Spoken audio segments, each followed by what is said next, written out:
There we go. Look at that, Michael. We've been live for 5 seconds and I wasn't notified. Well, hi, Vin. Hi, Michael. How are you? I lived through the 4th of July. I lived through the 5th of July. I don't know what day it is today, but my goal is to make it through this day as well. Well, today would be July 7th. So, well, that's just a rumor. Yeah, so you don't mind if I check that with Robert F. Kennedy Jr., do you? Just to make sure. Well, they printed all these calendars. I mean, what are you going to do if it's not the 7th? What are you going to say? I think we have the calendar police. They come and they take away your calendar and they bring you another one that has the Gulf of America on it and all the Texas numbers that you call in an emergency. Well, I don't know. You'll either get nobody at those numbers or you'll be on hold for a long time. What's going on down there is tragic. I mean, it's so tragic awful to begin with. It's doubly tragic because you have to think that some of those people that they fired might have been able to predict this thing, or at least, and I don't know if you could have predicted it or not. Maybe that's Vinnie, not a statement. What do they call that area of Texas? They call it flash flood. Hill country. No, but they call it flash flood. I don't know. I know it's hill country. I know the hill country's got a nickname right there where those rivers, the Guadalupe River goes, and it's flash flood central. You wouldn't call something flash flood central if there was no chance of a flash flood. I'm assuming. Well, again, we're looking at stuff that is of epic proportion. It is of a magnitude to which nobody has seen before. You know, we're looking at weather events that happen that just haven't happened before, or nothing like them has happened in 100 years. And if you had people on a job that knew what they were doing, maybe they would be able to predict these things. Maybe they wouldn't. I don't know. Well, there's two ways you look at a tragedy like this: the preparation that allows you to prepare for it in advance, and the response, which allows you to respond to it after the fact. And FEMA has never been mentioned. I watched those press conferences very carefully. They mention the Gulf of America, but they do not mention FEMA ever. There is no FEMA to come to your rescue, and there is no weatherman to tell you that it's coming. I don't know that. I mean, you'd have to think. I mean, they didn't eliminate FEMA; they just stripped it. Now, how does that affect their ability to respond? Right now, I don't know if it's about FEMA. Right now, it's about finding, or recovering the bodies of those of the people that are, tragically have passed away. I mean, what kind of agony must it be for somebody who sends their kid to a summer camp? I mean, we've both sent our kids to summer camp. How do you even circle your head around that? Get your head around it. If your kid, you send them away to a place that you think is safe, that you think is, is a place where they're going to enjoy themselves, and they wind up dead or missing or worse. Yeah. It's almost incomprehensible. I mean, listen, we know in reality these things happen. Well, if you're Ted Cruz, you can just say, I'm going to make a speech now. What should I do? Should I recount everything that's happened, every awful thing that's happened? Yes, I think I'll start there.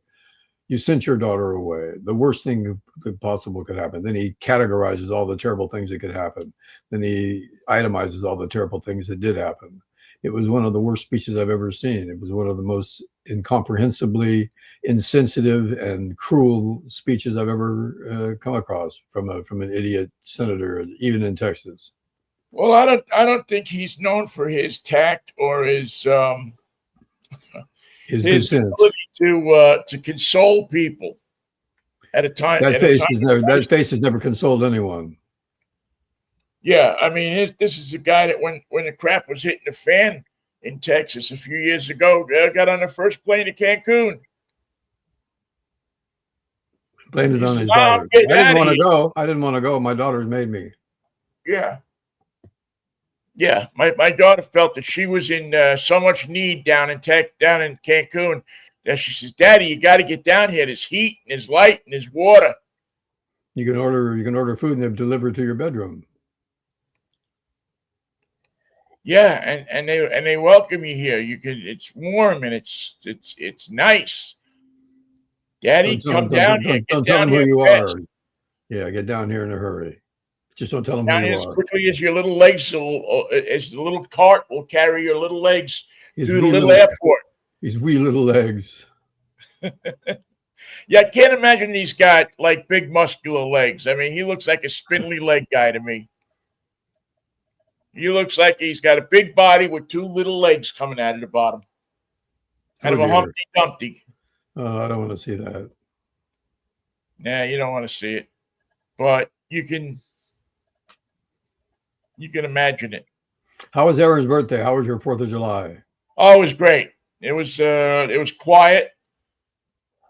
And we went out to dinner and had just a small, just a small little celebration.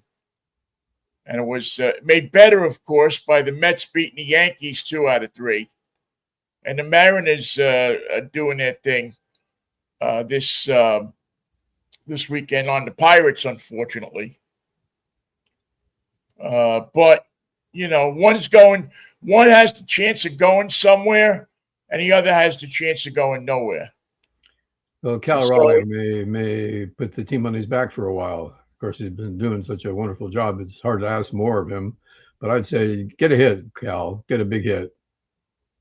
Yeah, I don't know how you could. I don't know how he could deliver anymore. I mean, he's delivered this team, and is probably the biggest reason that they're in a position that they're in. I mean, you talk about guys that come through with clutch hits. I mean, this guy seems to every clutch situation he comes up in. And I got to be honest with you. I didn't see this. You didn't see it coming, did you? Nobody did. No, I don't think I saw it. I don't think he saw it. Like Mark McLemore said many years ago, enjoy the enjoyment. I mean, that's that's my word to Cal Raleigh is just enjoy every minute of it, man, because this stuff comes and it goes. And whatever reason, baseball give it the baseball, take it the way. Yeah, whatever reason you're motivated, who cares? It's first of all, for the most part, we don't pick a catcher to lead the major leagues in any hitting category. They're good catchers and they're good hitters. Yogi Berra comes to mind. Johnny Bench comes to mind. Buster Posey comes to mind. But to lead the league in everything, to lead the league right down the wire, to be the most powerful home run hitter when you're up against Shohei Ohtani and Mark Judge in New York. Here comes the Judge. Well, okay, he's doing very well. He hit 30 home runs before the break, but Cal hit 2 more, and he's up. What's his number now? 33. Yeah, he's ahead of where Griffey ever was. Yeah. At going into the All-Star break. No, he's just listening. The guy, he's a stud this year. There's no getting around it. He is. He's everything they want him to be. He looks like the best signing free agent, not free agent, but the best contract signing of the offseason of the century so far. And it's amazing. He's amazing, but he's also what people don't give him credit for is the way. And this was always a thing with Dan Wilson: is people give him credit for how he's hitting the ball, but not a lot of people give him credit for how he's handling the pitching staff. That's a very subtle thing that only baseball people would notice. And he seems to have unlocked the key, or unlocked the door to this pitching staff and how good they can be. I mean, I don't know if they allowed a run all weekend over the Pirates. I think there were 3 shutouts. 3 shutouts? My God. And if you can't, and the first thing it says on the wall when you walk into the clubhouse is nobody's ever won a game that they've been shut out in. You just can't do it. You try, but no. There's no way, if you don't put a number up on the wall will be very unfriendly to you. That same wall will have no number. So, I look at the pitching staff and I look at what the way he has handled them, and they were good last year. I mean, the Mariners pitchers, if they got one thing, they've got pitching. It's all over the place. But he has really taken them to another level, to a higher level, a higher place. And it's good to see. It's nice to see. Now, you know this team better than I. I don't follow the Mariners game to game like you do so often. But when the season started, did anybody say, watch out for Cal Raleigh? This is the guy who's going to hit home runs based on his performance last year, the year before, in the minors? Something, nothing. He signed a contract before the season, an extension on his contract. I forget what it was for, but it was about an average catcher's contract. It wasn't crazy numbers that'll blow you out of the water. It wasn't anything like Soto's contract. It wasn't even close. No way. He was known as a solid catcher who knew how to handle a pitching staff and was a clutch hitter. He'd get a hit for you. I don't think anybody saw what was coming. Was he a 300 hitter or 280? What was he? Where was he? Well, yeah, he's about a 270, 280 hitter, lifetime hitter. He grabbed a couple of home. I didn't see him exhibit the power that he exhibits, in numbers. I mean, he was kind of a streaky home run hitter, if I remember right. And he's not a big guy, is he? He's not over 6 feet. Well, he's got a big ass. Arse. Yeah, he's got a big ass because they call him the big dumper. Well, if you're going to call him something, you might as well make it funny. Make it amusing. Yeah, they call him the big dumper. He was and he was, again, he was a decent player, a good catcher. Good catchers are hard to find. They had another guy that's ripping it up for the Mets right now, Luis Torrens. They let him go to keep Raleigh, and they brought up another guy, another catcher. But Raleigh gets he gets the majority of the catching time and says, well, he should. But I don't think before the season, I don't even think he saw it coming. Joe Pignatano didn't see it coming. No. Hope Bilander didn't see it coming. Wes Westrom didn't see it coming. Yeah, I don't think Cal Raleigh seen it coming. I didn't see any Mariner report or any Mariner reporter that said, look out for Cal Raleigh. He's going to have an MVP season. He's going to have an all-star game starting season. He's going to be in the home run derby. You just didn't see that. Of all the things to predict, that was something that no one predicted, and I don't blame them. And our buddy George Kirby got the win yesterday. I saw that. Oh, yeah. It's funny that you and I are probably the only two people, and Mrs. Kirby, the only two people that know what we're talking about. We're so amused by a guy's one-liner. It's a catchphrase. I was going to say this, and then we're going to laugh. But it's not funny. Just trust me on this. He's going to say it, then you laugh. That's what you do. It's exactly how it goes, man. He's going to do his part, and then you do your part. He says it, and you laugh. Yeah, And Skeens pitched yesterday, and here's a guy who is got a one of the lowest Reputation. salaries in the league. He's a star. He's a He's the star. guy that you expect to go out there and throw a shutout every time, or at least a 1-2 run game. And he, Mariners got to him. Batting practice. Well, they seem to be getting to everybody. Boy, and it was so interesting because these two teams are so similar in destiny. They both suffer from ownership groups that run it as a business and not as a throw all the money down the tubes enterprise. And they're both teams that play in gorgeous stadiums or ballparks. I mean, Pirates ballpark is, I think, the best looking ballpark in America, the best view in America.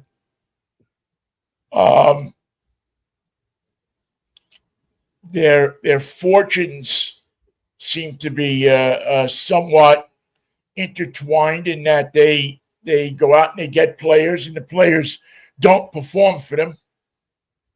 Yeah. Or every time they get a prospect, the prospect, shines there for a year and then kind of gets on the, I want to get out of here. There's another side to that story about running your team as a business. It was on 60 Minutes last night. I don't know if you saw Steve Ballmer. No, I didn't. Steve Ballmer, the past CEO of Microsoft that owns the LA Clippers, and has paid $2 billion for the team that has doubled in value since he bought it, and has built them one of the finest stadiums in the NBA. And there's a guy who you wouldn't accuse of dumping the money down the tubes. He's running his business as a business with his billions of dollars, and he's making wise decisions that pay off, that keep his team competitive. He says, okay, the Lakers have won 15 championships and we've won none. I know that. It gets to me. I'm working on it. Well, he's got an advantage, that a couple of advantages, obviously, that teams like the Pirates don't. First of all, he's got a ton of money. He could, now I don't know about the owners of the Mariners. There's been a number of changes there. I don't know what their financial situation is. You would think that they would have a lot of money. There's a lot of, tech people in there. They've got money. But do they spend it? Wisely. Yeah, they spend it wisely. Also, the Mariners have been hurt, I think, by spending money at times and going out and signing these big-time free agents that don't show, that fall off the face of the earth when they sign for them or they trade for them. Again, we've gone down the list of names a million times. Vinnie syndrome, players that they've signed, and haven't performed. And then, the Teoscar Hernandez is the latest. He's having a good time with the Dodgers. He couldn't get out of the batter's box when he was here, and now he's Mr. Baseball down in L.A. He just keeps hitting the ball in tight situations. Yeah, he couldn't. The first half of season he was here, he couldn't buy a hit. Then he finally started to warm up. How much do hits cost in Seattle? What does a hit cost, do you think? But it was never. No, there's no price. Yeah, it was never. I'd sell you one, but we've never sold a hit, so you can't buy one. Can't buy a hit. We don't sell them. You have to earn them. But he had never had any kind of big success here in the year he was here. So badly that they decided not to re-sign him. They could have had him for, I think he had an option on his contract for another year. Would have been the same thing. And yeah, probably would have been the same thing. So And as a matter of fact, I believe there's a stat that's always stuck in my head. The Mariners were the first team to spend $100 million and lose 100 games. It wasn't easy, but they committed to it. They accomplished it. We got to lose now and lose Obviously, this often and was lose a number of early. years ago, and I think they've been burned by that. I think they've been, Never doing that again. yeah. I think that they've been, they tried that. We tried spending money. It didn't work out. We couldn't do it. So I think we'll do something else. The Pirates, his guy, now the owner of the Pirates, Bob Nutting, he's got some money. He owns but I don't think he has the kind of money. I know he doesn't have the kind of money Ballmer has. No, not many people So do. if you have that kind of money, you can do things. If you are in it, see, Ballmer's in it to win it. There's two types of owners. There's owners that buy these franchises and they want to run them as a business, and there's owners that let their testosterone go when they buy these teams. They see it as a competition among rich guys. They can't get on a horse, so they don't play polo. So they do the next best thing. They buy a baseball team and they hire 27 guys to play polo for them. Well, Ballmer made a good point last night. He says, this is the NBA. There's only 30 teams. If you don't have one, you just can't get one. Yeah, that's Seattle. When you lose one, you don't get it back right away. Or at all, or ever. Yeah. I mean, it's you hold your hat while teams like Charlotte and Oklahoma City and other small markets continue to do well, continue to thrive, fighting against the financial challenges of being a small market team. They still pull it off. Right. And Ballmer and his people have created an exciting product down there. No, it's not the Lakers, but they've gone out and signed quality free agents. They've James Harden, Kawhi Leonard. Yeah, they've done a nice job. It looks like with their in-house presentation, it looks like it's fun to go to one of their games. It's funny. Now I haven't been to a Laker game in years, but every time I've seen them on TV, and I'll admit that I have not watched the NBA that much in the last couple of years. I just have really kind of lost interest in it. But it looks like the people that go to Laker games aren't having that much fun. Well, they have an expectation. Like Yankee fans. Yeah, the people at our Clipper games, they look like they're having a blast. They look like they're having fun. Now, I don't know. Like you say, I think you're right. It's probably that their expectation is they're going to go and win every game.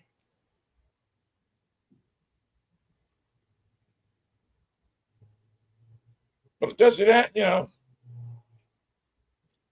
it's not easy. Well, my point was you can run your team like a business and be very conservative and never win all of the Pirates, or you can run your team like a business and intend to win every game like the Clippers. Well, yeah, I mean, listen, it's all in the skill of these guys that they hire, these general managers. But if you give the general manager, now again in basketball, it's different because there's a salary cap, you have different slots and everything. It's much more about talent evaluation. In baseball, it's about how much can you spend to lure the free agent over that you want. How much can you spend to make your farm system grow?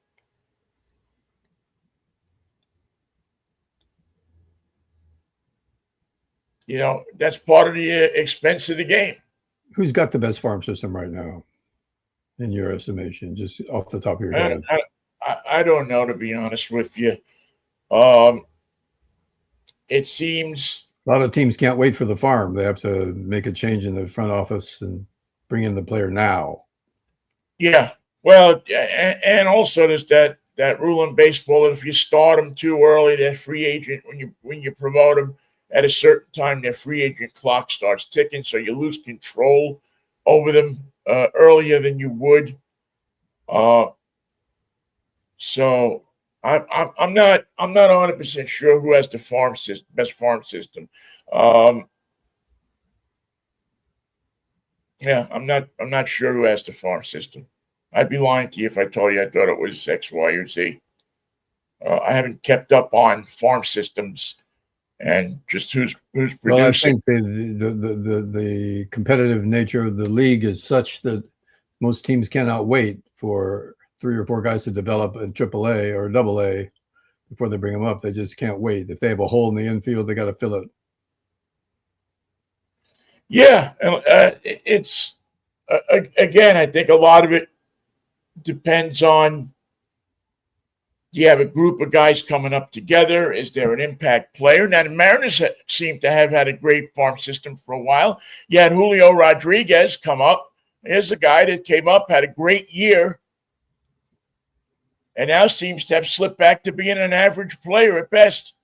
Yeah. 2 or 3 years of being average. Well, two, yeah. This is his second year. And he hasn't. He reminds me so much now of the Cruz kid that they got here. That I remember he came over. I don't know, 96, 97. He came up, and they traded him after 2 years because they saw basically the same thing. That he had a great rookie year. Everybody thought this kid was going to be the next Ken Griffey Jr., and really he faded. Once they traded him, he faded. You could make an argument that they traded him at the right time. He just disappeared. Yeah, he won. Now I'm forgetting where they even traded him to, but he. Yeah, he had a great first year, and he was young, and he was enthusiastic, and for whatever reason, they either saw that what happened was a fluke, but he never reached the heights that he was supposed to reach. He accelerated until he got to the show and then lost his mojo. Well, after a year, I mean, I'm going to see if I can call him up here.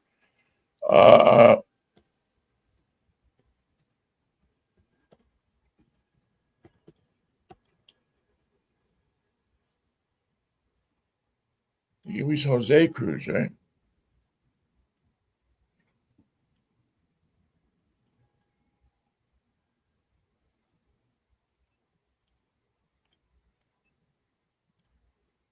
Yeah, so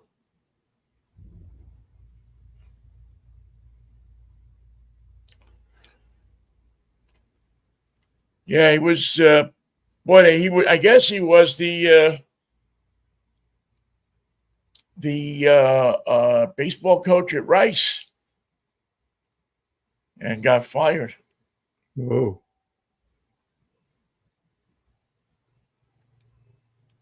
So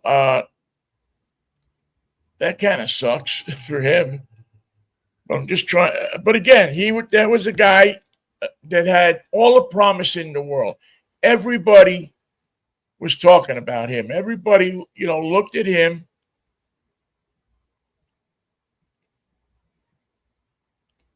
and just thought that he was the guy. The cat's meow.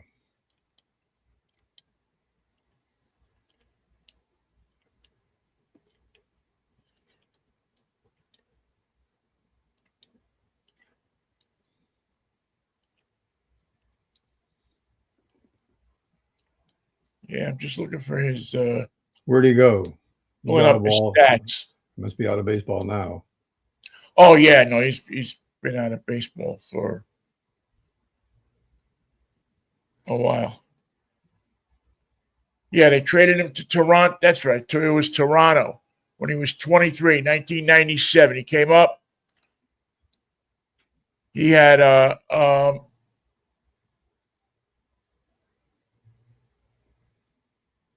he came up in 97. 97. He came up in 97. Came up in 97 and hit, I don't know, 12 home runs. Or the year before, he hit 26. And as soon as they traded him, he went to Toronto. He was there for 1, 2, 3, 4, 5, 6 years. Then went to the Giants. Then was out and then came back and went to the Dodgers, the Padres, and Houston. He had a 12-year career, and he wound up being a 247 hitter. 247 with 204 home runs. 204 home runs. So not this spectacular. I mean, he wasn't. Everybody said, "Oh, he's the next Ken Griffey Jr." And maybe they pulled the trigger a little fast on him. I don't know.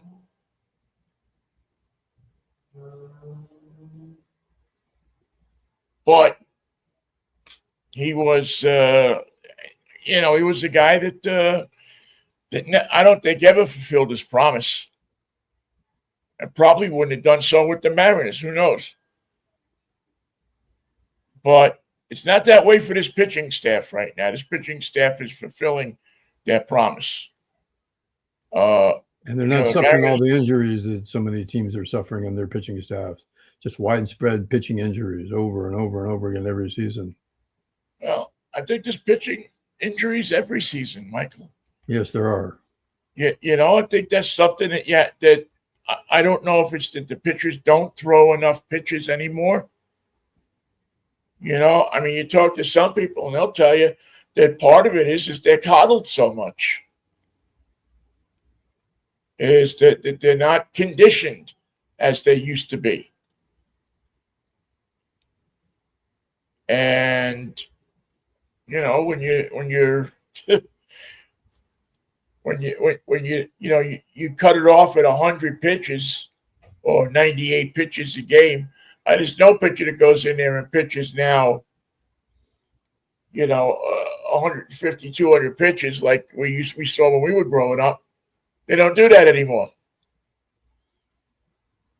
So, and the pitchers weren't as susceptible. They were conditioned.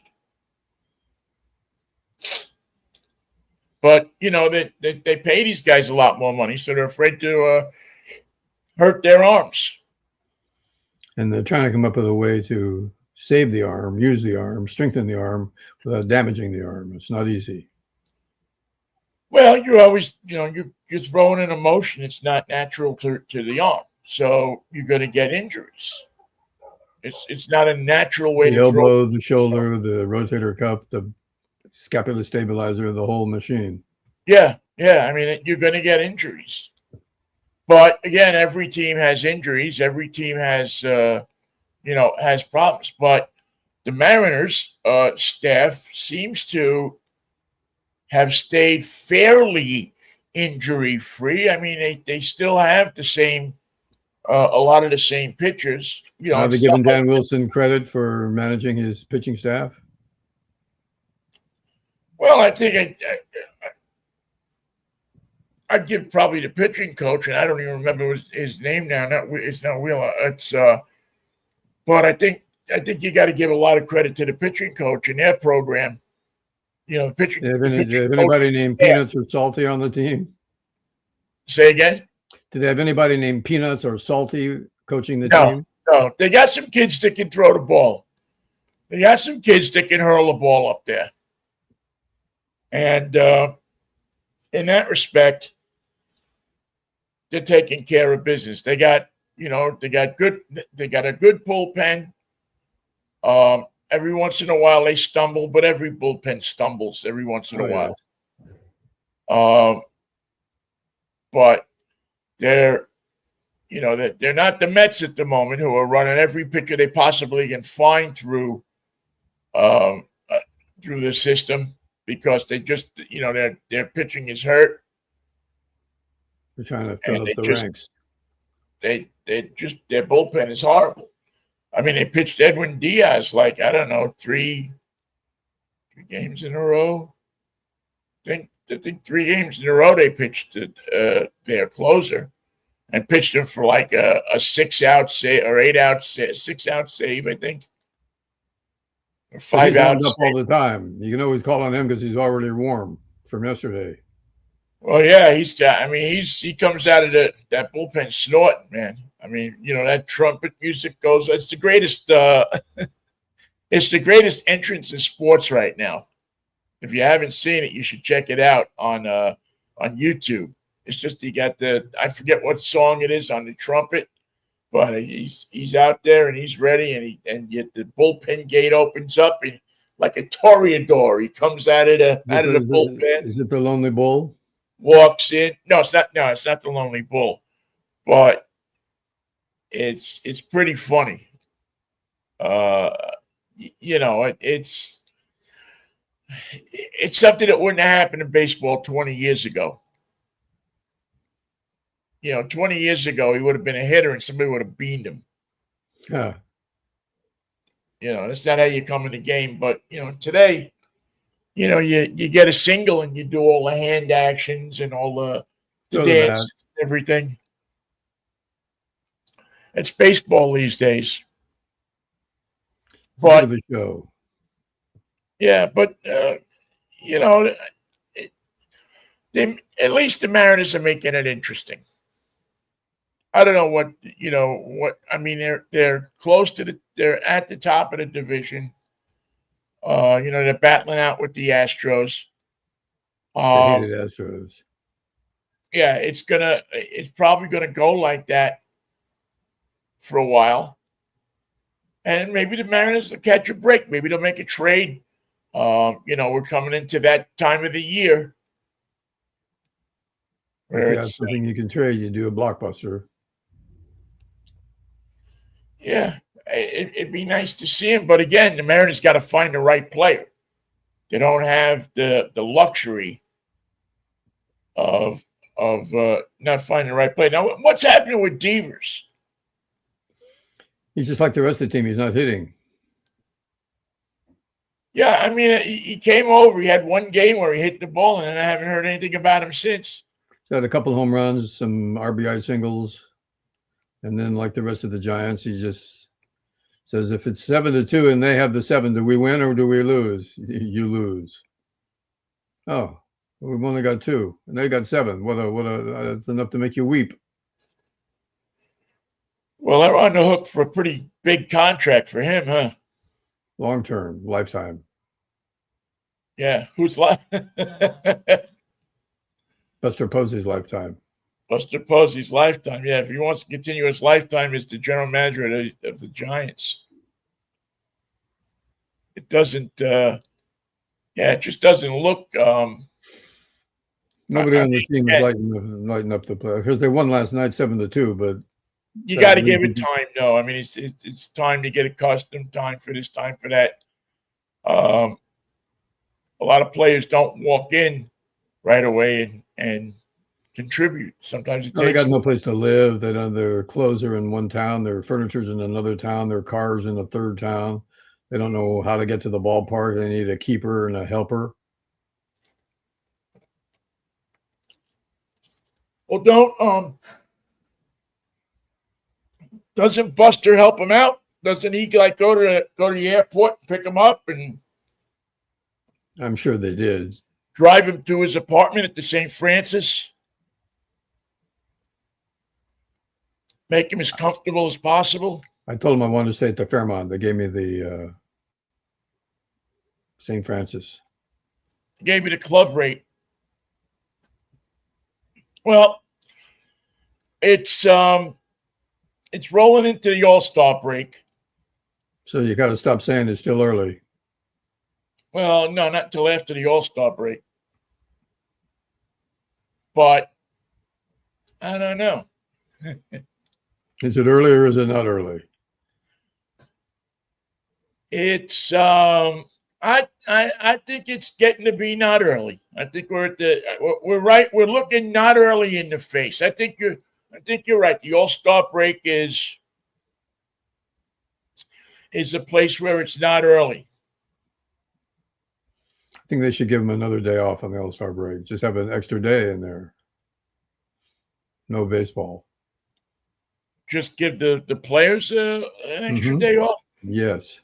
Yeah, well, they really don't get much of a day off in any sense because they have to travel. They're traveling in from wherever, traveling back out again to catch up with their team. Yep, it's a hassle. It's not a player's favorite thing. And I kind of think they get them started earlier. I kind of remember them where they used to start them. Everybody started back up on Friday after the All-Star game. Now it seems that some teams start on Thursdays. I think I took my dad to 2 All-Star games, one in Oakland and one in San Francisco. Yeah. So I've been to a couple of those games. They're kind of fun. It's like a circus atmosphere. It's not serious baseball, but some guys take it seriously, and those are the ones you got to watch out for, because you go out there to pitch batting practice and they go out there to play ball. Yeah, it's there used to be, and probably still is, money on the line for the games. A lot of guys had bonuses if they won, if they got a hit in the All-Star game or they got elected to the All-Star game. For a while, it was home field advantage. Yes. In the World Series, which I actually kind of liked. You got to have somebody play at home. Why can't it be decided that way? Yeah, I thought that was actually that was something that was worth it. That was the Smokey Burgess rule that worked out. Yeah, what's the other thing I heard him talking about the other day that was interesting? I meant to mention this to you the other day. There was they were talking about when you and this came up because of Ohtani. When you use your pitcher, when you take your starter pitching out of a game, you lose your designated hitter. So then your DH is going to have to is not going to be anymore. Your pitcher or somebody is going to have to hit. Now I don't know the intricacies of how it would work, but it certainly again would change the complexion of the game.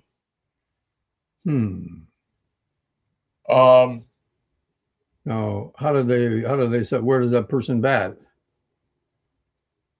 I don't know. I mean, they didn't get that deep into it, but they were definitely. This was on the Mets broadcast. Hernandez and Darling and Gary Cohen were talking about it.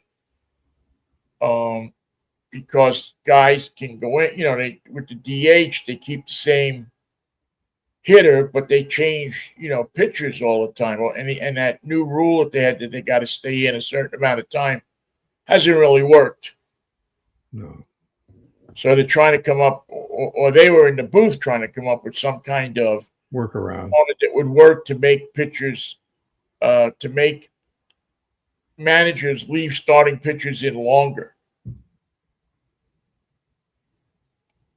So well, if he wants to take him out, he's going to have to do it because he sees he can't continue. If he wants to leave him in because he's pitching well, that's a no call. You leave him in. Yeah, it seemed like it was a little bit of a screwy idea when I was listening to it, but Keith Hernandez. The Mets broadcast is not just a baseball play-by-play. It's a radio show. I mean, it's a 3-hour radio show with a baseball game squeezed in there every day. I think it's fun to listen to. I think they just they talk about different stuff, and they're it's I don't know if that type of broadcast would fly here in Seattle, but it'd be nice to see. It's because it's entertaining. You listen to it. It's like John, what's his name? Sterling used to be on the Yankee game. I mean, it was a Yankee broadcast, but he was throwing so much other stuff in. But he still kept people's eyes and ears on the game. But it was also, a couple of guys watching the game talking to each other. Now, I think they've done a nice job of replacing with Dave Sims and Susan Waldman. It's always fun to me and interesting to listen to a woman do a baseball game. I don't know why. Yeah, I don't know why. Yeah, she's been doing it 15, 20 years. Yes. But it's still unique to me. Yeah, I don't know about everybody else, but to me, it's unique to listen. It's like it almost feels like when your mom would take you to a little league game instead of your dad. It was a different vibe, no matter what, man. Mom would drive you there. Dad would get out of the car, we'd walk over, we'd talk to the coach, yada yada yada. Mom would take you, and she'd go sit on the back of the stands there and not talk to many people and just watch it and get ahead, Vinnie, get ahead. Yeah, exactly. So it was different. And it's like, for me, it's like that with female announcers. There's just something different about it. Yeah. I mean, I don't think there's sometimes you got to celebrate the differences in life instead of getting pissed off about them. Anyway, as my sister would say, I digress. Well, I want to say hello to Benjamin Netanyahu. Watch yourself in the shower. It's an easy place to slip and fall and hurt yourself or die. We wouldn't want anything to happen to you. The CIA is watching over you. The Mossad has got the front door and the back door covered. You're the prime minister of the bloodiest stretch of Israeli history. You're a killer. You're a warmonger. You're a dark feature on the horizon in the Middle East, and you're Donald Trump's best friend right now. So act like it. Behave yourself and do the ceasefire. You've tried everything else. Try ceasefire. Yeah, it's again, people think they're going to solve that problem, and maybe they will. God, I hope they do. But it's been a problem that's been going on for thousands of years. They haven't tried the hotel idea, beachfront property with the Trump hotel. Maybe that'd work. Get a Palestinian bellhop. What do you do with all those people that lived on at the beach there? That lived on those. Well, if they can afford it, they can get a room. Where do they go? What do you do with them? I mean, I'd say let them come to the United States, but that ain't happening anymore. No, I think there's a chance that they're going to Libya. Well, you don't want to go to Libya. What's the situation in Libya these days? Well, you don't have the Israelis coming in every 30 minutes. Something to be said for that. How come the other Arab countries aren't rushing to take the Palestinians? They don't. When it comes time for the Arabs to play nice with the Arabs, they never do. They just have problems with each other. They have long-standing grievances. They're tribal in origin, and they don't like to play nice. The Palestinians need your help. They can wait. Let them wait. Yeah, that's one thing that I've always wondered about is I just don't see the Arab countries going to help the Palestinians, back them up, offer them. Let's help Lebanon. The Beirut's a mess. Come on, let's help them. Let them. They deserve it. Let them eat shit while they're down. Yeah, it doesn't seem to be a very good system. I mean, I don't know who they expect is going to come and help them. Well, they wanted the Iranians to help, but the Iranians didn't help. They made things worse. They wanted the Egyptians to help, but they don't play that kind of politics anymore. They wanted the Saudi Arabians to help, but they're rich and they don't help anybody except themselves. Yeah, I mean, somebody's got to help these people. I mean, the Israelis have blown them apart. I mean, it's nothing. I mean, you see the pictures, Michael. There's nothing left over there. Every time I think there's nothing left, they find one little pile of something and they blow that up. They find one little thing. They find one little doorway or one little thing, and they blow it up. Yeah. I mean, Jesus Lord, how would you even live in that place? But you can't get out. It's a great place to die. It's not such a good place to live. Yeah, you can't. I mean, you can't get out. There's no way to get out. The death toll from yesterday's attacks is 57. 57. They're trying to keep up with the floods in Texas. How tragic it's just so tragic to see what's going on there. And again, I don't see a solution to it. Even if you have a ceasefire, Netanyahu is bound and determined to take them down to the nubs. He just wants to keep his coalition, which is a warmongering coalition. And if he can satisfy them, it means he must be at war. He must be on the aggression. He must be the one who starts the trouble and ends the trouble and decides when the ceasefire comes.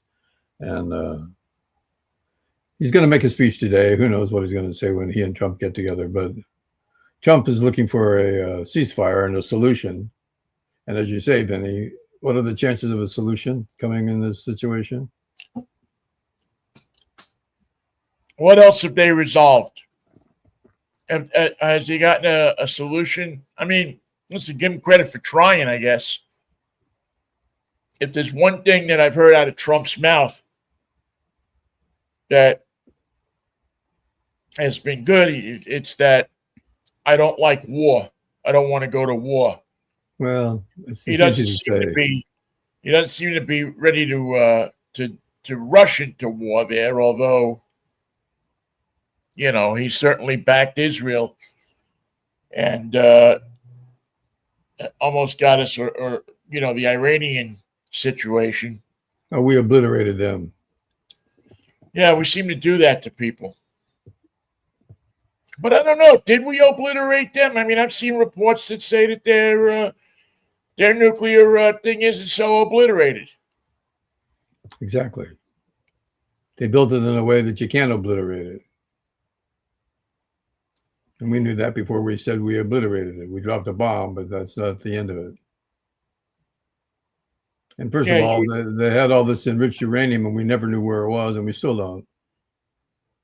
So what happened with that 30-pound bomb? Or that 30,000-pound bomb? Oh, we dropped it as hard as we could. And where did it go? It went down a little bit, and it went over there, and went like that, but it didn't finish the job.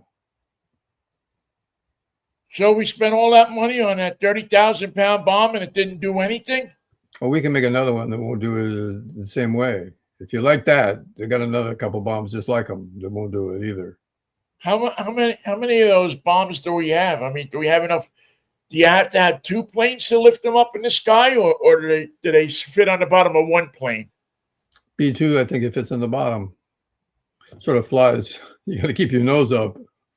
It looks like a '63 Chevy station wagon going down the street. It looks like a pelican tied up.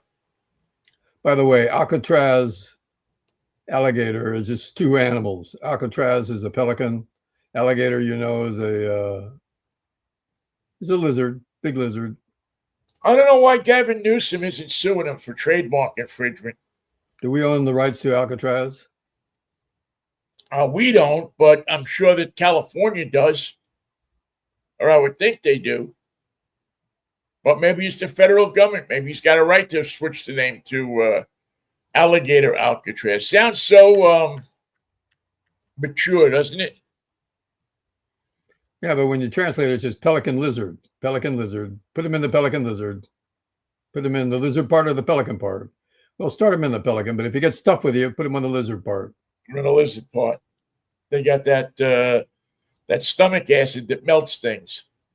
Oh yeah, like your purse. I don't know anybody sporting alligator purses these days. It'll be a figure. You sell them in the gift shop at Alcatraz Pelican. Alligator Alcatraz, Pelican Alcatraz. Oh man, they make them wear pink suits there. They don't make them. Some guys like the pink suits. They're volunteers. Like pink ladies at the hospital, Yeah, pink guys at the prison. you know they don't have candy stripers anymore. How come? I don't know. I haven't seen a candy striper in a hospital in years.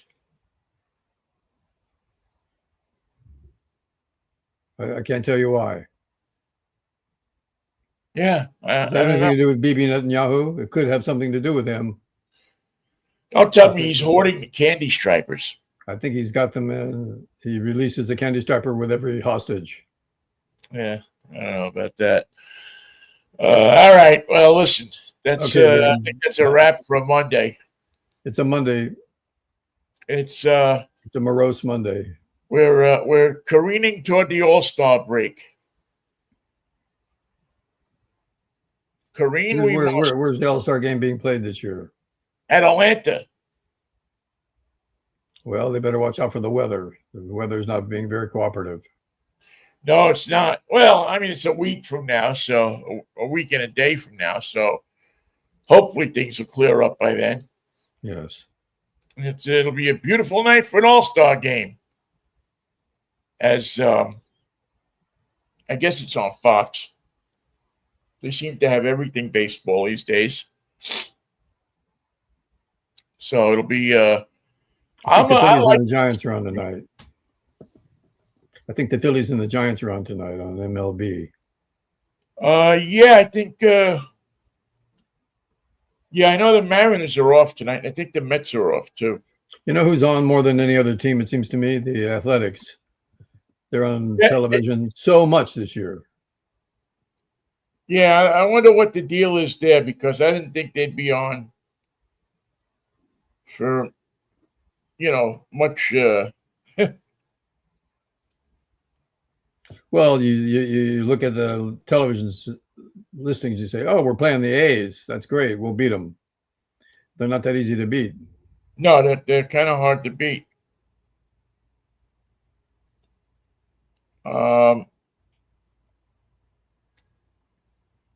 Mariner fans, let's see. You got Brian Wu, Julio Rodriguez, and Andres Munoz. Their reliever will be at the All-Star game. So you got 4 Mariners in the All-Star game, or 4 Mariners on the squad.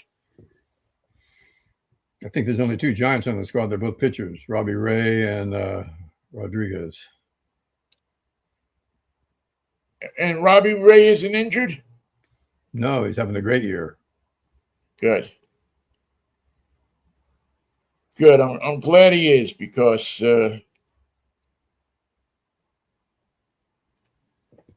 he sure didn't have a lot of luck here. No, he was hurt the whole time.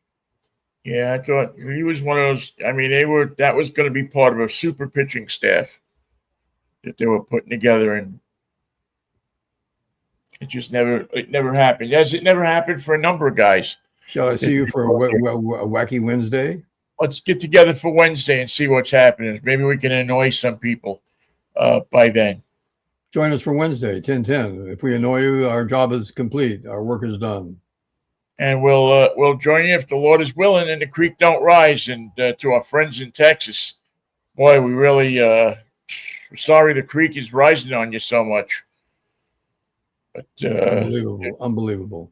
Yeah, pray for those people, man. They need it. That's got to be just to see everything floating down the street. It's got to be horrible. All right. See you Wednesday. Peace, love, and Manischewitz, man. What a wine. Get tough, Texas. Come on. Yeah, take care, Mikey. All right, thank you all for listening as well. It's Mikey Vinnie here on Facebook Live and all of your other social media outlets. Take care.